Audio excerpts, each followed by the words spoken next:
Hey again, guys. So I thought while I have my coffee, I would do a follow-up, a more positive follow-up to my recent eBay rants. My mother always told me, don't complain about something unless you're willing to do something to change it. Now I have the perfect solution for eBay if they would like to listen to me. But before I do that, I have a message for new vintage collectors on fake cards and so forth that pertains to eBay. Now, for years, eBay has allowed fake and made up cards on there. My friends and I, fellow YouTubers, are always sharing these with each other. We find them all the time, very easily. And so you have to be careful with the sellers that you're buying from. And you have to know what you're buying. For instance, they sell rack packs from Christmas. They say they're Topps holiday rack packs, and they have Santa Claus on them. Topps never distributed their cards that way. Somebody made those in his basement, and he'll put some of his collection in, or maybe rip packs, and he'll give you a few decent cards in there, but you ain't pulling a 52 mantle. So I would stay away from those. People cut out newspaper pictures, old newspaper pictures, put them in a fake sleeve or even a screw down and try to make them look like they're graded. Or they put them in a fake slab with a homemade grading company that you never heard of. And that's a red flag. Don't buy that. Do your research. Understand who the grading companies are. If you never heard of the grading company, it could be made up. They will take old pictures, oftentimes pictures never used on another card, of Babe Ruth or Lou Gehrig, and they will make them look like cards. And they will name it something. I mean, do your research. Look on PSA. Look at SGC. Search eBay for other cards that have that title, that are named that. If SGC or PSA has never graded a card with that name, chances are it's not some new card that no one knows about. It's probably a made-up card. So if they've never graded, no one's ever graded it, you have a 99.9% chance that it's not a real card. So you have to look at things like that.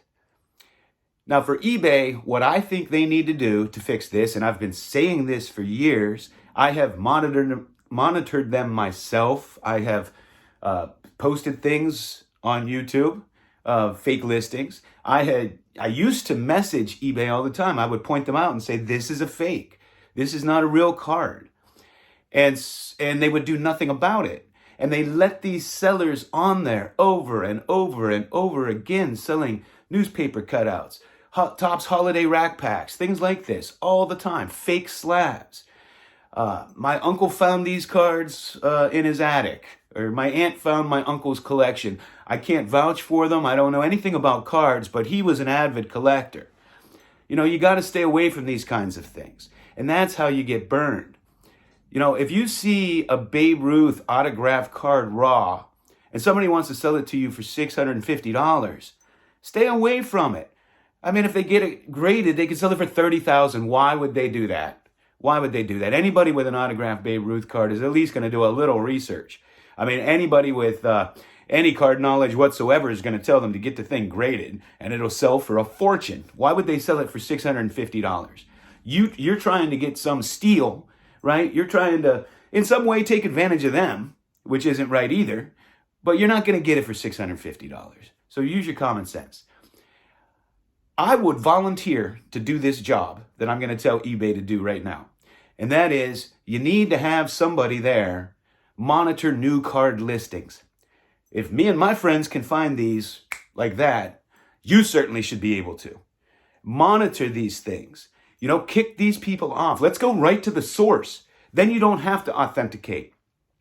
You don't have to authenticate if we know you've monitored and you've weeded out these bad actors who are selling obvious fakes, obvious homemade cards, right? It's not that hard. You need to monitor these so they don't even appear. And then people are way less likely to get burned You know, when you get burned, it's bad for you. It's bad for the hobby. We need to build trust again. And the way to do that is go straight to the source and not allow these listings. And if you see somebody selling fake PSA slabs for $10,000, let's prosecute them. Why don't you do something about it? You know, call them out, alert the authorities, take the listing down at the very least. This is what needs to happen. And I'd gladly quit my job tomorrow and take that job. But this is what needs to happen. And the other thing is, if you're going to use an authenticator, which I am not against for raw cards, I just think it should be a choice. We need to know the credentials of these authenticators. I mean, you're making Dean's cards, 707 sports cards, Kit Young, Batter's Box, Burbank Sports Cards, all these reputable dealers. You're making them send in for authentication when we trust those dealers probably more than who's authenticating them. Think about that. It should be my choice if I want to send a 707 card in because I trust them. And I like I said in my last video, I don't want people manhandling the card multiple times. I certainly don't want it put in a penny sleeve. And somebody commented that they got one of these back in a penny sleeve. I collect Ichiro. And he got a rare Ichiro, and it was sticking out of the penny sleeve. And it was sticking up where the sticker is in the semi-rigid. You know, you're not protecting the card better. You're protecting it worse. If it's going to a third party, we need to know that they're not going to further damage it in any way. And there's no way to know that, really. But that's my 2 cents. I think, you know, if eBay is better monitoring and giving us more security, you know, more confidence that what we're buying is legit, we don't really need all these authentications. We need to bring trust back to the hobby. Trust back to our hobby. We need to stand up. Us collectors need to stand up, maybe even unite and put our voices together, because we have allowed ourselves to be taken advantage of by the scammers and in many ways the grading companies and in many ways the card producers themselves. I mean, look what we have to pay for a pack of cards. Look how many products are out there. And we allow that because we buy it. And no matter what PSA charges to grade a card, we allow it. Can't blame them. We pay it. We need to make card collecting fun again. We need to make card collecting fair again. We need to make it affordable. And we need to bring trust back into our hobby. Come on. Let's work together.